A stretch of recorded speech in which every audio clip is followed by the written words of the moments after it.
回答的执行长黄仁勋今仔日去台北国际电脑展发表演说，除了有公开真侪项新的产品，受到各界关注的，就是这回答的台湾总部到底要设伫倒位。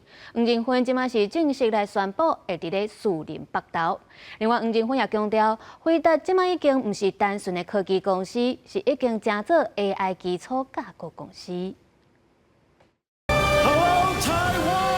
回答的执行长黄仁勋穿伊招牌的袖仔，伫配角的声音当中上台。5月19早起，黄仁勋伫台北流行音乐中心展开专题演讲。2025电脑的展览嘛正式起稿。This is not a video. This is computer graphics. It's generated by GeForce.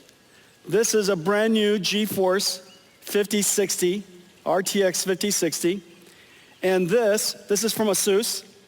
My good friend Johnny is in the front row. And we took this incredible GPU and we shrunk it in here. 演讲当中放出回答上新产品模拟的画面。黄仁勋强调讲，接落来 AI 会普及伫所有人的生活当中，接续会甲顶下游的供应链来合作，伫量子运算的领域会有更较侪可能性。Working with us on the full stack, Fujitsu and Cisco are working on the systems, and so now we have the ability to introduce the idea of AI on 5G or AI on 6G, along with AI on computing. We're doing that with quantum computing.